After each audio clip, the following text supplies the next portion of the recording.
tourner vers les autres parce qu'on n'arrive pas à gérer sa frustration. Ça peut être peut-être la famille proche, des membres qui habitent sous le même toit, ou alors les relations de couple, tout ça. Donc, il se peut aussi qu'il y ait une... Là, on voit aussi, en fait, la prise de risque. La prise de risque, mais surtout chez les étudiants, attention, l'abus de substances illicites, drogue, l'alcool, cigarettes. On a l'impression que ça va nous aider à calmer nos angoisses et à mieux gérer, to cope better avec une situation stressante. Mais en fait, par exemple, l'alcool étant un dépressant, ce qu'il va faire, c'est de nous sombrer encore plus dans un état d'anxiété ou de dépression même. Donc, il y a aussi le laisser aller. On fait plus attention à notre apparence, à ce qu'on dit, à ce qu'on pense, à ce qu'on fait. Voilà. Sur le plan cognitif, en fait, cognitif, c'est-à-dire sur notre mental, les facultés, les habiletés de réflexion, de mémoire, notre attention, la concentration, qui va impacter sur notre prise de décision majeure. Comme tout à l'heure, je vous parlais, ben, est-ce qu'on arrête les études? Ça, c'est une décision importante de la vie. Qu'est-ce que je vais faire plus tard? Donc, ça peut quand même avoir un impact négatif quant à la prise de ce genre de décision. Il y a aussi beaucoup de rumination. On fait que, on fait que. Je dis ça peut-être, mais bon, rumination, je dis pas dans l'optique négative, mais on a tendance, c'est normal, l'humain, pour se préserver sa santé mentale, d'avoir quand même, de se plaindre. Voilà. Donc, on se plaint de tout et de rien parfois. Donc, ce qui fait aussi qu'on a un overflooding au niveau de nos pensées. Il y a beaucoup trop de choses qui arrivent à la fois. Donc, gestion, comme je vous disais, académique, professionnelle, de couple, familiale, financière. Donc, qu'on ressent quand même une fatigue extrême. Et puis, on n'arrête pas de penser à ça sur une longueur de journée, qui va aussi impacter, du coup, en conséquence, on voit beaucoup de plaintes psychosomatiques, c'est-à-dire avoir de la vertige, sensation de lightheadedness, la fatigue, de la nausée, migraine, mais des douleurs aussi, comme je disais tout à l'heure, pas attribuées à aucun trouble biophysiologique. Donc c'est surtout le stress qui va entraîner une difficulté autour de notre sommeil, autour de notre appétit, soit plus ou moins, si on va manger plus. Par exemple, le sucre qui a tendance à nous calmer, à nous rassurer.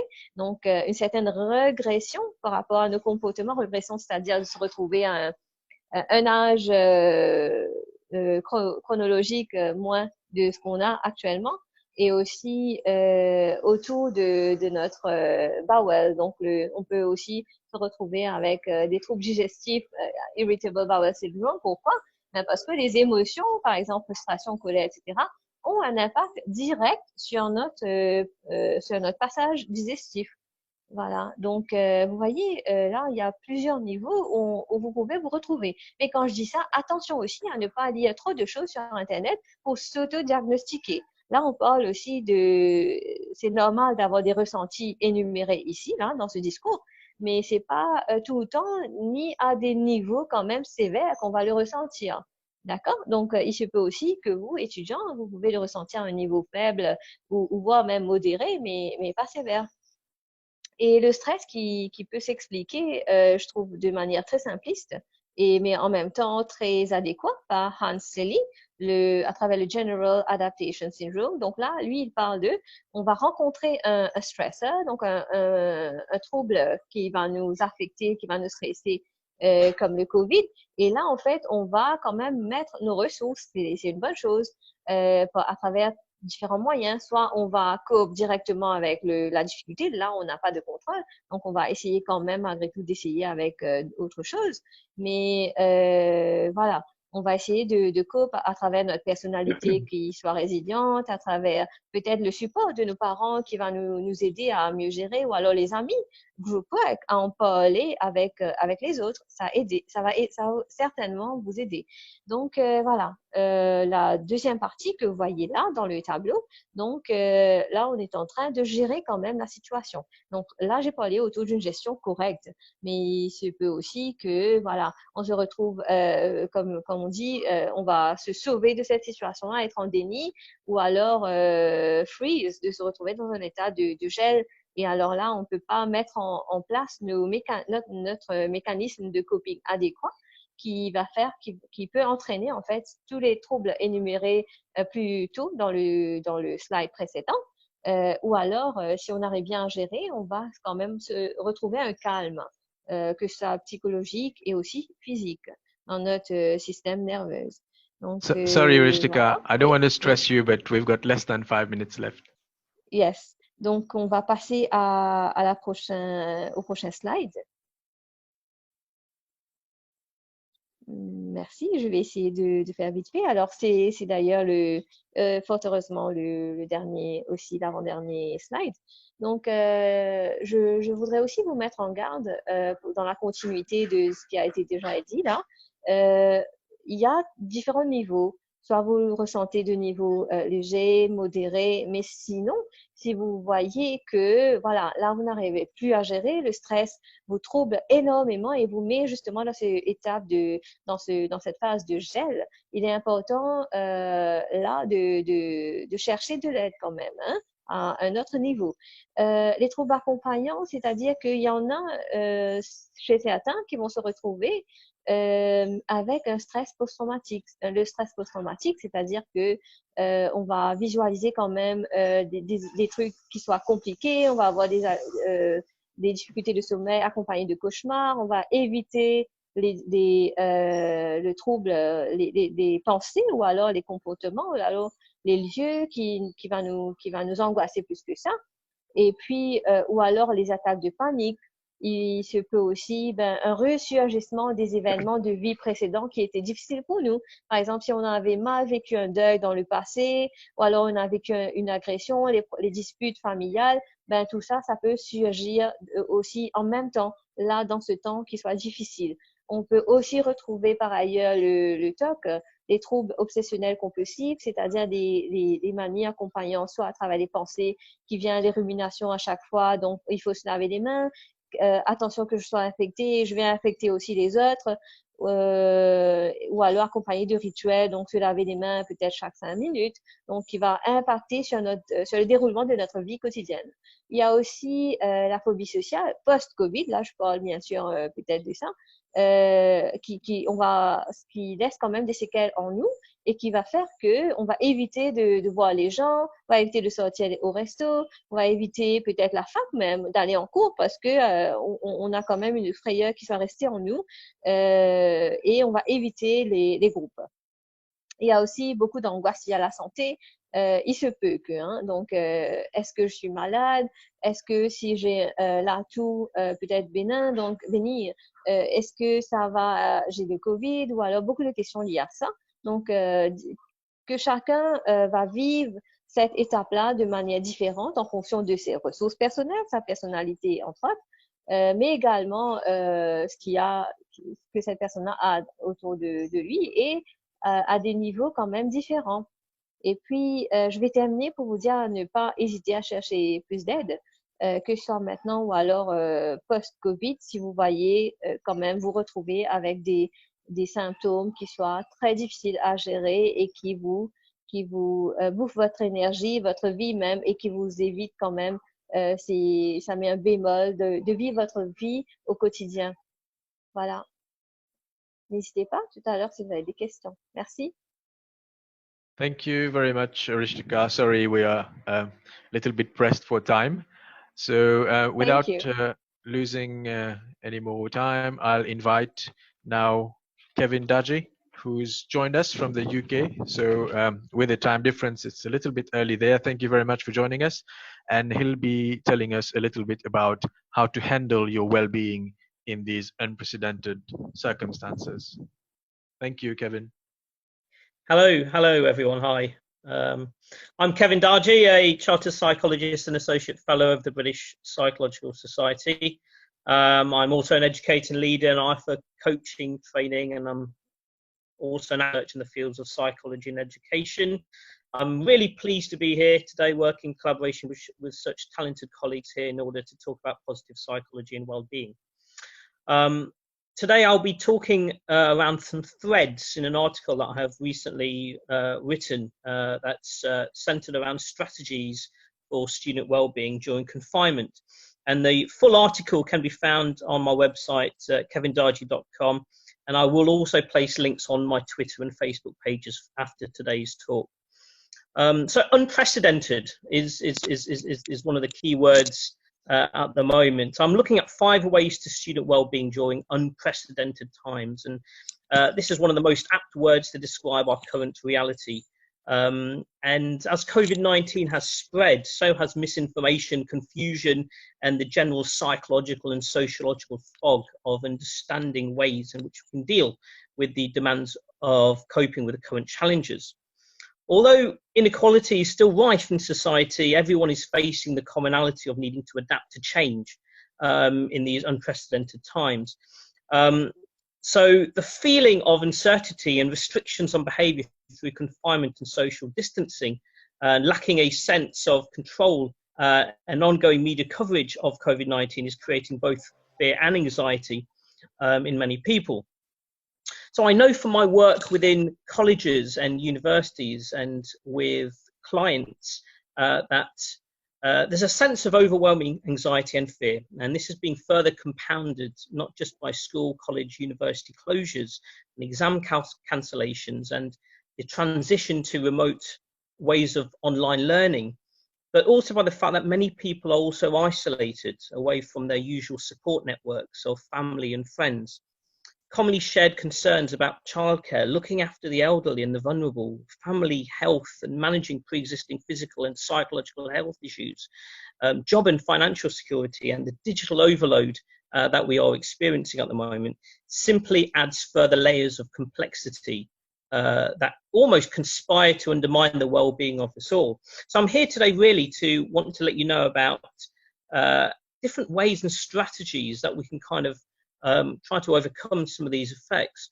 And I want to let you know that I'm also a student. I'm still learning. I'm experiencing difficulties. I'm still trying to figure all this stuff out myself.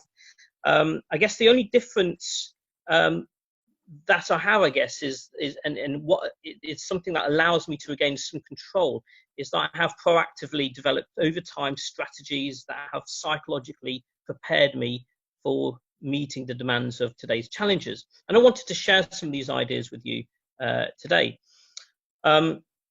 Negative emotions such as fear, anger, and anxiety are completely normal and do have an important role to play in helping us to survive difficult times and focus on actions that are needed to keep us all safe.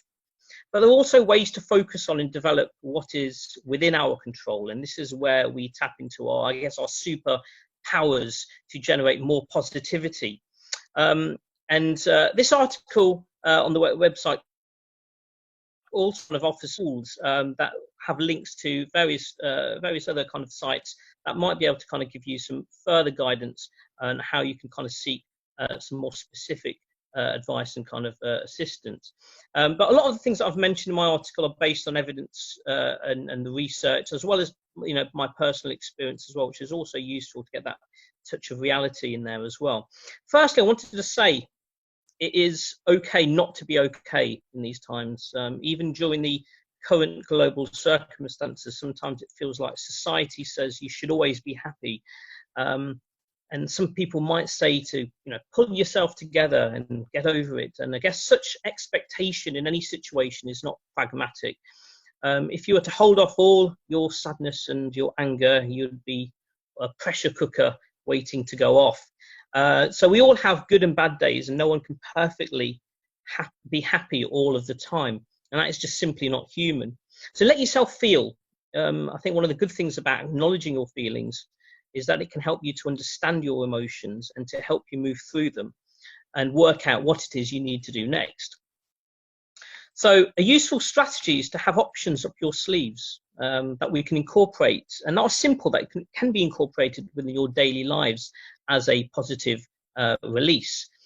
So, for example, experiencing stress during the COVID-19 confinement periods over work or family-related issues may cause feelings of frustration, tension, and rather than vent these feelings inappropriately and unproductively, the individual may instead release these feelings in a more positive and productive way.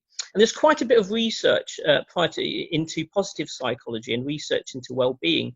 And I've gone into a little bit more depth into my article, so please do check that out.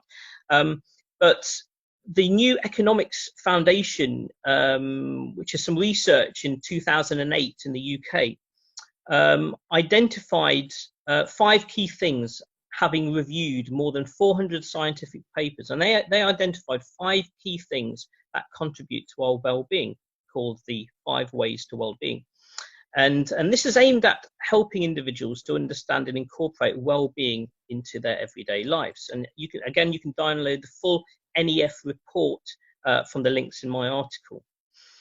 So I guess whatever your unique circumstances, it feels even more important to focus on what we can do to take care of ourselves and others. And the 5 ways to well-being guidelines in the NEF report provide useful tips that have allowed me to suggest strategies to friends, family, and clients that I work with.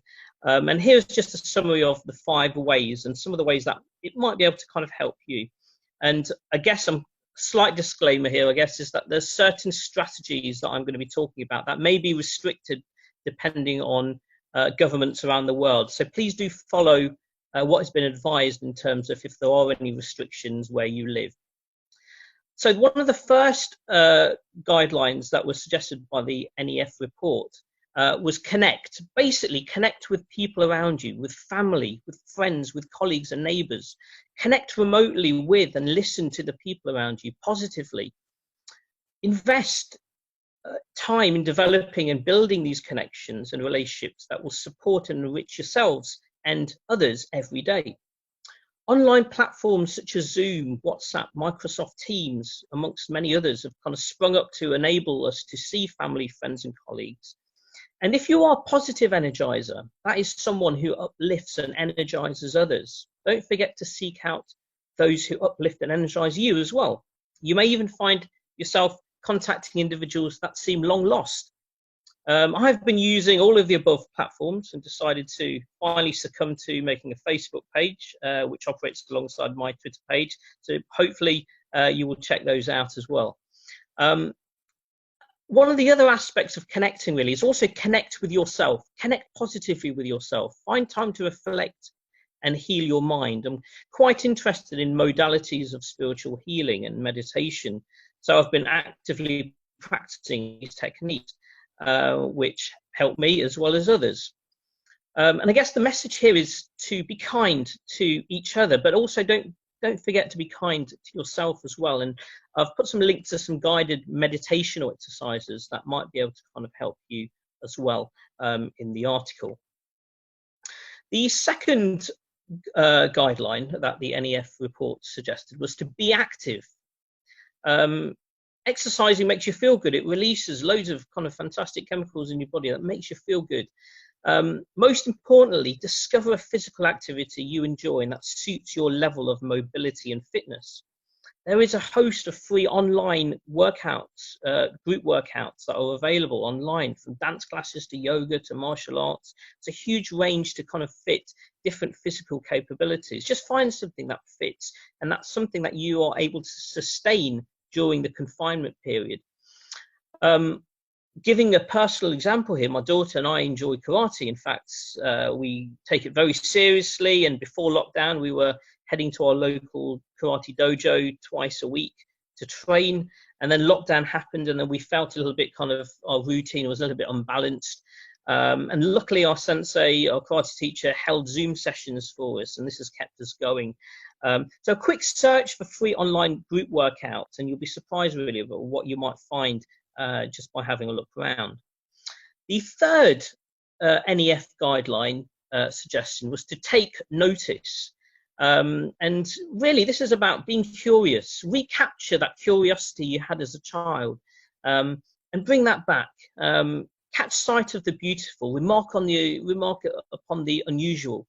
Don't dwell too much on the past. Take note of what's going on now and what's around you. Appreciate and savor the moments, the tastes, the smells, the sights, the sensations. I take my time to enjoy, the simple things that I'll have around me. I enjoy my cup of coffee even more in the morning. I take time with my family at home and remotely, and that's such precious time, and I value that even more than ever before.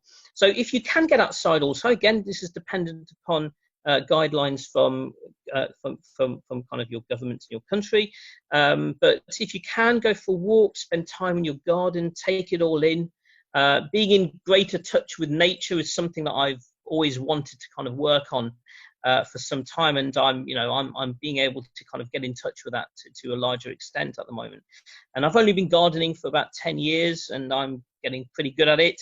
I'm taking nature firsthand and loving every minute of it, and it's a passion that's shared with my family, my wife, and my daughter. Essentially, what I'm saying is generate an attitude of gratitude. Practice mindfulness. It's something that is already encouraged in schools, colleges, and universities, and there are a multitude of mindfulness apps that are available. So please do research some of these. Some of these apps have also kind of modified the functionality to support people through the COVID-19 isolation period as well. So do check those out. Fourthly, the fourth kind of NEF guideline is keep learning. Essentially, just try something new, rediscover an old interest, sign up for that online course, pick up that guitar that you've been leaving in the corner for some time you've not touched.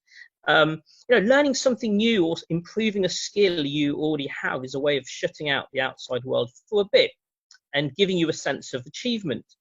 My daughter and my wife, for example, we've talked about things together, about things that we enjoy doing, that we can teach each other, and would like to get better at. This was an opportunity to develop family well-being. Playing new games, discussing a book, a film or television program, understanding different viewpoints together were shared learning opportunities. Right now, my daughter is keen to learn how to sew, and my wife is showing her how to sew materials and bits and pieces together, and I'm showing her how to play the guitar, and she's using an app to help her with that as well. I'm also showing her some gardening skills that I've kind of learnt, and she knows how to compost and grow vegetables. So I'm always reading and writing and experimenting with different things, and in particular with my writing and the style of writing, and I'm getting feedback from people and writers that I can connect with via social media. Essentially, this is not about grades or qualifications here. You're keeping learning because you're trying to set yourself challenges and goals and attempting to master those. So if you connect with others, even if remotely, you can collectively keep learning going. And another approach here is to also learn more about yourselves. Seize this as an opportunity to learn more about yourselves. Develop self-reflection as well. Would be really useful. And the fifth and final point that the NEF suggests as a guideline is to simply give. Do something nice for a friend or a stranger. Thank someone. Volunteer your time. Join a community group. Look out as well as in. Essentially, this is about looking at the bigger picture, really. Writing this article and presenting ideas at webinars and talks like this has given me a way to contribute collaboratively in a way that I can help others. So find ways to give something back and to help others, even if it's on a big or small scale. Every effort that you make means you are adding to the greater collective positivity out there in the world. So that can only be a good thing. So I conclude really with talking about the journey that is ahead. And the journey of life is filled with lots of ups and downs and opportunities to learn and grow, all of which are what shapes us into the people that we are. And mental health matters. Understanding your emotions gives you a sense of control and processing tools to tackle today's challenges. And it not only provides focus and direction, but it also empowers you as you move forward. There are challenging times ahead. So when you're having a bad day or even a good day, remember that people do care about you. There is support available. And you can access those. And there are many ways that you can elevate positivity and well-being for yourself and others. You are unique and you have your very own superpower ready to share with the world. And of course, each of these 5 ways to well-being can relate to and interact with each other. The key is to keep things relatively simple at first and reflect on what you might already be doing and where you might focus on doing more. And by continuing to focus on our psychological well-being, we can work collaboratively together towards building greater resilience during these challenging and unprecedented times, so that we will all bounce back even stronger when the time comes. Thank you very much for listening. Thank you very much, Kevin, for sharing these strategies and coping mechanisms with us. So you mentioned something before ending, to find the good days and the bad days, and to look at this, we have Rebecca, who will be taking us on a journey to happiness. So please, Rebecca, thank you for joining us and telling us a little bit more about this journey to happiness, how to make the bad days look good. Thank you, Jeevesh. I would like, first of all, to extend my gratitude to Mind Matters for hosting this project in collaboration with University of Mauritius and JCI. And I would like to thank my friends who intervened right before me, Rishtika and Kevin. And you both shared a really great piece of advice, and I thank you for that. So we won't lose any further time, and we will go ahead with the journey to happiness. Why journey to happiness, and why journey to happiness, especially during this pandemic crisis? It is because we need to find things to be happy, to create this happy emotion, to create this happy feeling. Allow me to share the screen with you right now. So what we're going to see is why we need to be happy. And the journey to happiness, like Aristotle once said, happiness is the meaning and purpose of life, the whole aim and the end of human existence. This is very true, because what every single person is trying to do nowadays is to find their source of happiness, find ways to be happy. And why are we all in this pursuit for happiness? Now, you're going to read it from the PowerPoint right now. Journey has never been a destination. You will never be happy forever. Like Kevin said previously, and I strongly agree with it, you won't be happy 24/7. You will have some sad days. You will have some days where you will feel low, some days where your emotion won't be settled. So it's up to you to find things to be grateful for during those days. And it's very okay not to be okay all the time, because we are humans, we are feeling beings, we have emotions, and we have a lot of them during the 24 hours that we live every day. So honor every emotion, sit with it, see what it is teaching you, and seek the gratitude in everything that happens to you. Because really feeling gratitude, you cannot not feel happy and not feel this happy emotion, because when you find things to be grateful for, automatically there is a happy emotion that generates from your heart. Sorry, Rebecca. Yes. I think you are trying to share the screen with us, but that function was not properly set. Can you please try again? Okay. So have you been able to see anything since the beginning? No, well, I haven't seen anything. I don't think it's working. Displaying. Yeah, but if you can try again. Okay, let me try again.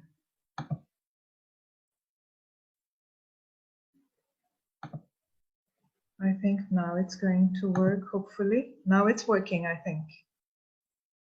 Yes, it's working now. Yes, okay. So let me revert back to this part. So this is the part I was saying here that you can read because I wrote a lot. So you can read about happiness in self-help books, in ways to be happy. They give you a list of things that you can put into practice, how to be happy.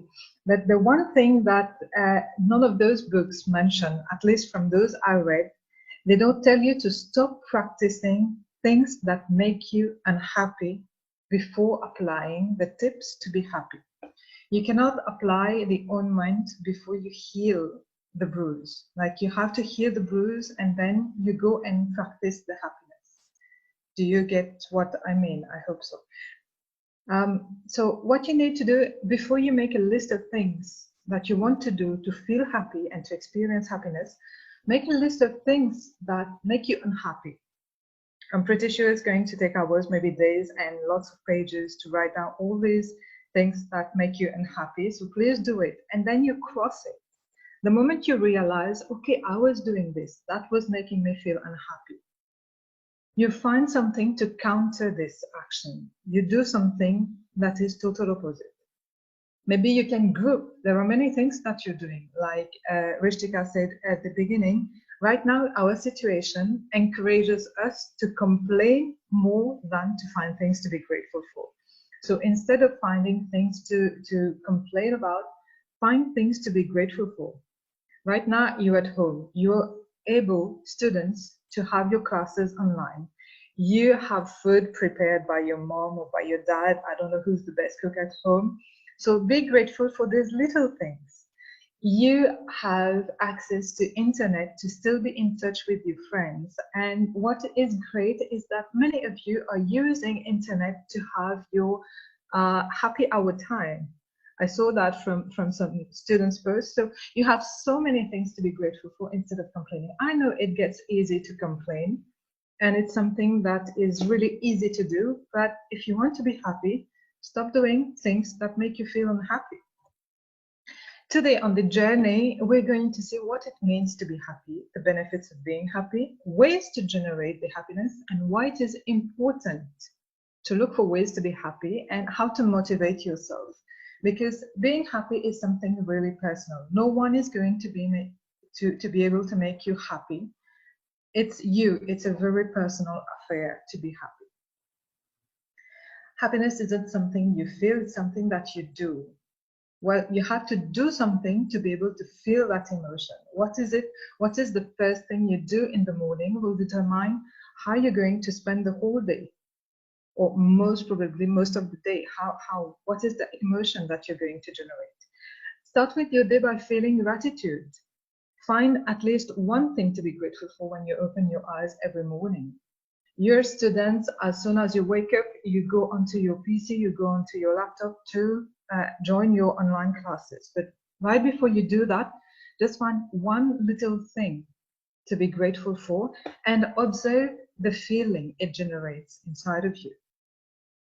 So this is one way to be happy, and then you understand the meaning of being happy. Like Richard Branson once said, is your activity, your job, your work may bring you the feeling of happiness, but is it true happiness? So don't attach the feeling of happiness with an activity. It can be a social activity that brings you happiness, because in giving and sharing your time and what makes you happy, you bring more happiness to yourself and to others. So find those ways, find those activities, but don't get attached to them, because happiness is very elusive. It can be there for one moment and it can go away the other moment. The benefits of being happy. Have you ever seen a happy person not enjoying a good health? Well, we very rarely see one, because being happy, you have a happy heart, you generate that happy emotion, your physical body is going to reflect it automatically. We are now in a moment where anxiety and stress are prevailing, and being happy is going to reduce that level. I cannot say that for everyone it's going to make you feel no stress or no anxiety, but at least the level of stress and anxiety will be reduced.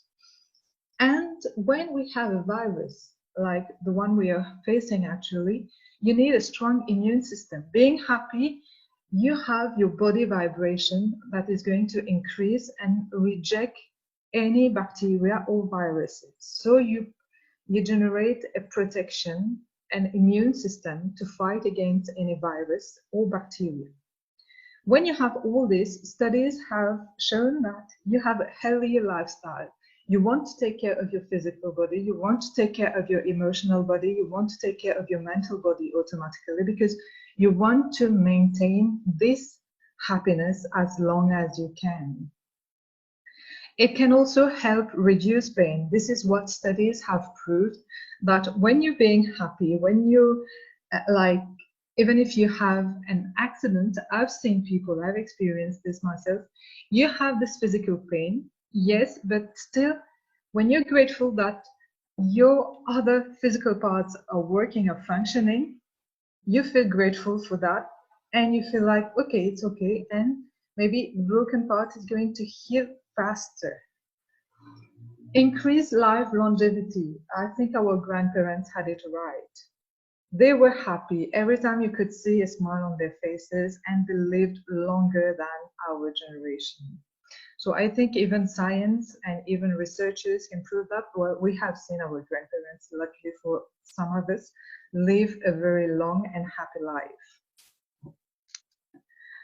Ways to generate happiness, don't chase it. Like I said earlier, don't get attached to work or activities or anything to be happy. You have a good life is a happy life. Find ways to be happy. Gratitude is a key to happiness. The importance of being happy, especially during the pandemic crisis, well, you build a strong emotional and mental well-being. What does it mean? When your emotions are not going into all the places, your mental body is going to follow. So it's not the mental body that follows the emotion. It's not the emotion that follows the mental body. Rather, it's your mental body will follow your emotions. So whatever you're feeling inside of your heart, your brain is going to respond to it. Then you feel like you have so many things going inside of your head. And motivating yourself to practice being happy, there is no reward at the end of the day, but the one thing that you will reward yourself with is a smile. You look at yourself in the mirror and you say, okay, I'm grateful for this list of things that I had experienced during the day. I have a beautiful smile on my face, and I have shared this smile with so many people who have crossed my way during the day. It can be through the screen, because right now we are not allowed to go on the street and meet people that we're used to. So if you want to share your smile with people and share this happiness and share this feeling, you can FaceTime, you can call them, you can Zoom, I mean anything, and you can still interact socially and share the happiness. That's all from me, guys. I thank you so much for listening. I hope that this has been helpful and that you will put into practice, to start with, gratitude, because really gratitude is the key to unlock so many things in your life. Find something to be grateful for every day. Find something that you feel generate happiness in you and share it with others. Thank you for your time. Thank you for listening. Thank you, Rebecca, for sharing this journey with us. We'll have some questions now. If anyone has a question, please send it in the chat, or you can use the raise your hand function. I'm sure some of you must have some questions for our panelists.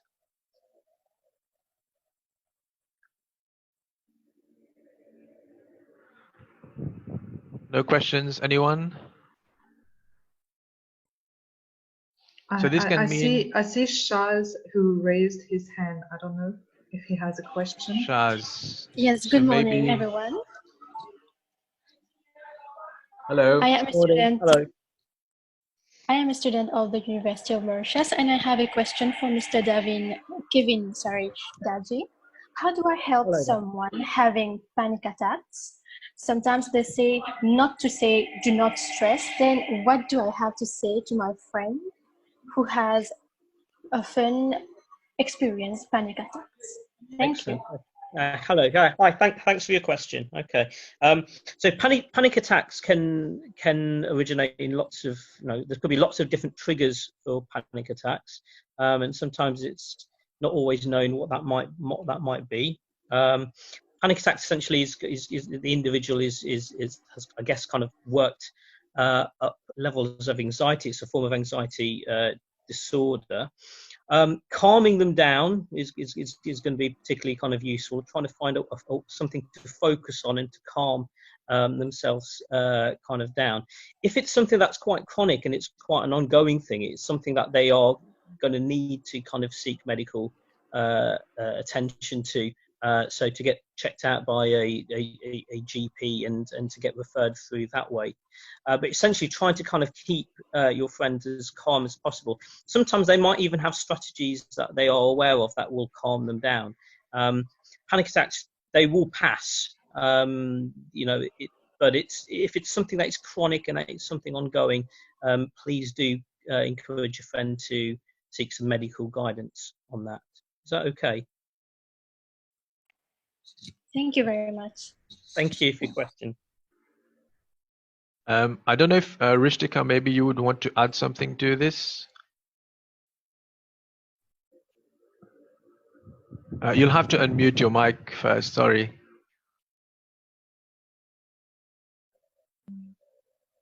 Can you hear me? Okay, great.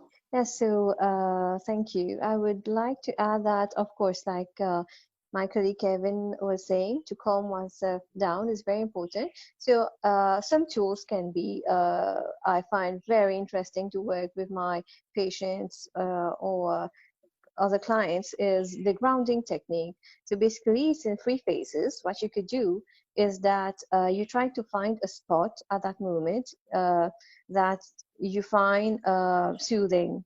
Okay, it can be any spot in your office, or if it's at the campus, or if it's at home, right? So you should recognize and accept those overflowing of symptoms that you might be having, such as a pounding heart rate, and you might be sweating, having picotement sur la peau. Some people do sense that, and then one knows oneself better than anyone else. So if an occurrence of multiple occurrences, so by now that person would have known what are the ressentis. So how does it feel whenever that panic attack is building up, and to avoid it from déclencher, donc from se reproduire dans l'attaque de panique. Donc, ce que vous faites à ce moment, déjà, comme je vous ai dit, de retrouver un spot convenable, to find that calming spot, and then label your emotions. What are you feeling? Accept it, allow it to flow. And then third, what you do is that use your senses to calm down, right? So when I say senses, it can be sight. So seeing something and focusing your mind on that. I suggest 3 to 5 items. When I say seeing things in your environment, it's not just, okay, I see like a pen, a book, or there's a staircase over there. So really focusing your mind means what is the size of that, what's the color, what's the purpose. So you distract your mind from those overflowing emotions and thoughts during that panic attack moment. So use of distraction is very, very effective. And then you can also grab an item around you, make use mostly of all your senses at that time. So yes, it should calm down. Okay, thank you, Rishtika. So just to kind of put in a little bit of a disclaimer there, we are not offering diagnosis here. What we're doing is trying to share some tips and information with you, but we'll be having the contact details of our speakers on the event page. And if you need any further help or assistance, please do get in touch with them. We've talked about it earlier where you have to reach out. So maybe they'll be able to help with finding a solution to what you're facing. We have another question from Mehereen. So you mentioned about not getting attached to what gives you happiness, but how can one actually do that? I think it's a bit difficult because, as you mentioned, people look for happiness. So maybe Rebecca or anybody else can try and find an answer to this. Thank you, Mehereen Ismail, for this question. How not to get attached to what brings you happiness, because what is going to bring you happiness can disappear at any moment in your life. Then what will happen? You will experience grief, you will experience sadness. And it's true, people look for happiness. There is something that I have practiced for myself, not to get attached to what brings me happiness. It is a Buddhist practice where Buddhist monks, they draw mandala with colored powder and rice. And after the mandala is complete, they wipe it off completely. They don't wait, they don't get attached to it. This activity has brought tremendous happiness, calm to them, to their mind and to their heart. But as soon as they are done with it, they wipe it off from the floor. And so what I did was, I love drawing, I love painting. I started drawing mandalas, coloring them, and gave them away to people, to whoever liked it. I gave them away. Then I was like, okay, so I'm still attached to it because from time to time I think of the person, and there's still the link between the art that I've done and to the person I've given it to. Next thing I did was burning the piece of paper on which I draw, so it disappears completely. What I remember is only the feeling it triggered at that moment, the feeling of joy, the feeling of happiness, the feeling of gratitude that it brought into my life. But I don't get attached to the object that brought it. I hope this has been able to help you into finding how not to get attached to what brings you happiness. Thank you. It was very helpful.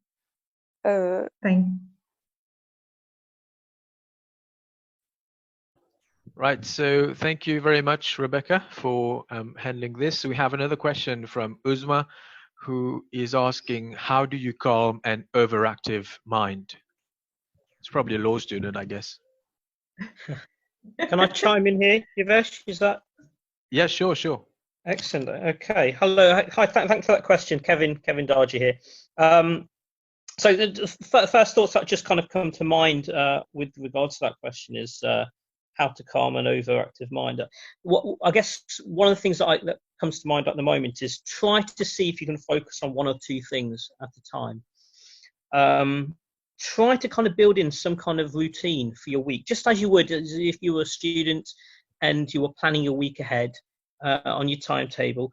Try to kind of identify key things that you are going to be working on during the day. It's one of the things that gets me through my days as well. You know, I'll set a little bit of time in the morning. There's a little bit of an exercise that I'm going to kind of work on. Probably midday, I'm going to go out in the garden. I'm going to kind of, focus on a particular activity that I'm going to work on there. A little bit later on, I'm going to kind of, play some music with my little girl and so forth. So pick out one or two key things that you can just spend and focus your time on and your energy on, and that will hopefully kind of reduce your mind wandering on 101 different things, and it will really help kind of to build a little bit more structure and a bit more routine. But also, don't be afraid to modify your plans as your week passes. Change. Feel free to change your routine and aspects of the routine. Make something that fits your lifestyle and your ways of working, and I think that's important. Don't be afraid that the routine doesn't have to be completely rigid and set. You can modify it to reflect things that work and don't work for yourselves, and hopefully that can help. Hopefully that answers your question a little bit on that.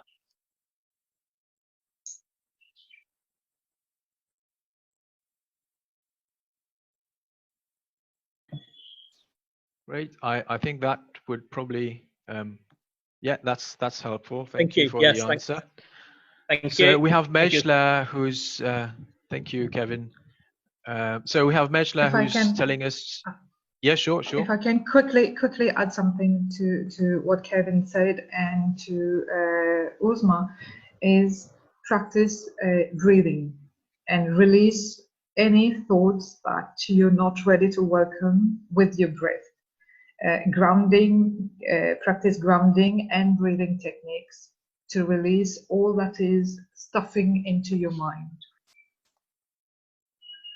Yeah, it's a very good point. It's a very good point, Becca. Very good. I think I can share some links to some breathing meditation techniques that people can practice easily on their own, which doesn't require any physical presence of the teacher, so that they can release excessive thoughts or any emotions that they are not ready to deal with or do not want in their daily life. Thank you. Thank you very much. Maybe I might, if I may add maybe more tools to whatever has already been given here. Sure. Is the use of yes, gratitude expression, and then breathing techniques. You have mindfulness, guided mindfulness are easy available on YouTube. And then you can also use a mantra. A mantra, it could be a word or a simple short sentence like relax or okay, I got this. You know, you find your own mantra and use it anytime you find yourself in a stressful situation, because by using it and making a practice and with regular practice, your brain will be rewired into and redirected to address this stressor in a more soothing and productive manner.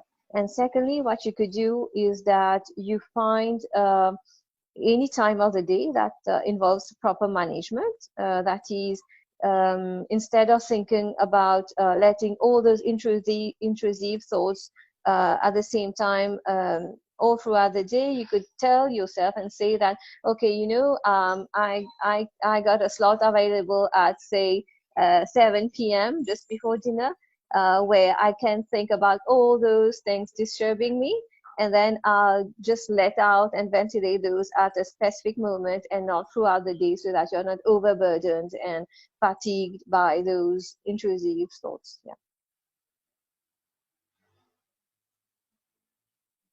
Great. Thank you very much. So, okay, we have a question from Anjinsen. Are Mauritians prepared for the post-confinement period? So it's a general question to anyone who wants to take it from our speakers. Well, I think it's not only Mauritians. Is the whole world population prepared for post-confinement period? That would be more appropriate. I think what we are doing here and the purpose of this open discussion is to actually start preparing ourselves for the post-confinement. Like, we have now sufficient time to be ready mentally and emotionally to cope with what's coming next. And we are being given tools, we are being offered help, how to prepare ourselves for that.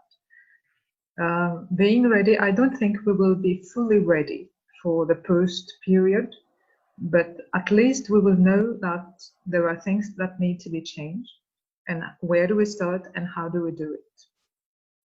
I hope this answers your question.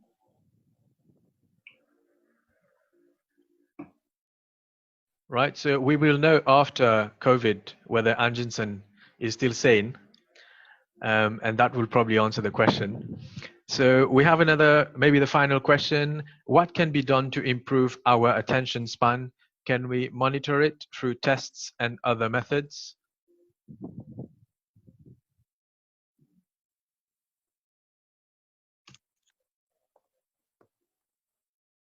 So, if I may?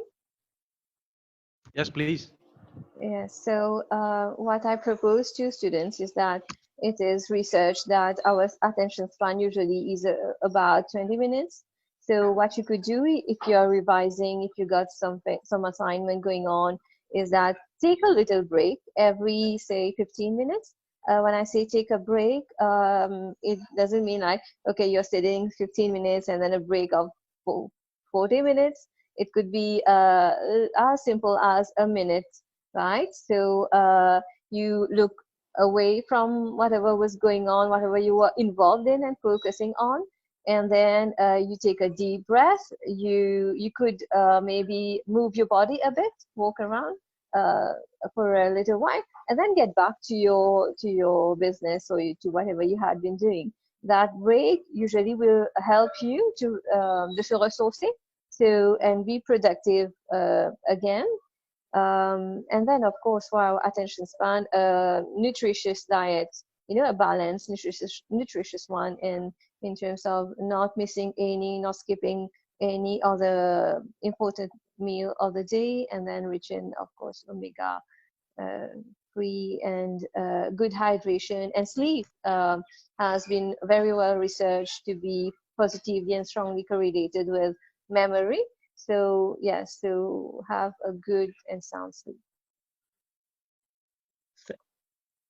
Thanks, that's great. Can I chime in a little bit as well on this one? Yes, please. Hello?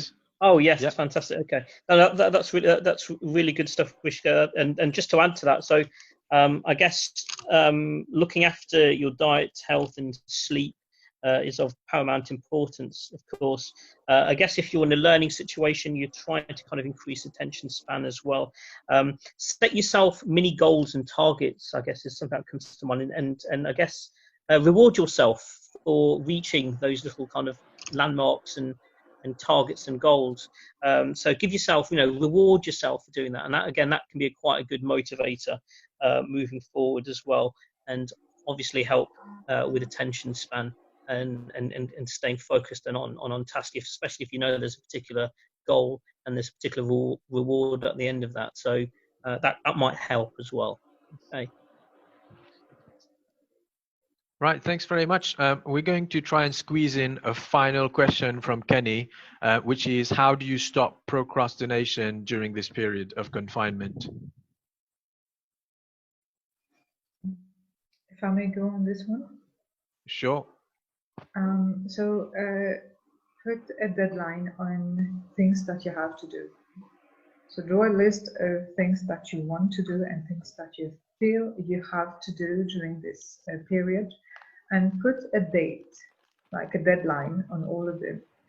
And usually we do this in what we call time management. And what we also advise when you do time management is to have cushion time. Like, don't be too harsh on yourself. If you have not been able to complete the task at the deadline time, it's okay. Just tell yourself that you're trying your best to complete it, but at least put a deadline on everything that you have to do. And like Kevin said, reward yourself. This can be a great motivation. Thank you. Great, thanks very much. I hope this answers your question, Kenny. So we've been having some feedback and comments in the chat, and what we are probably going to do soon is to plan some workshops on the tips that have been put forward by our speakers. So on activities that we can do, meditation, maybe time management and all of that. But so bear with us, we'll get back to you on this.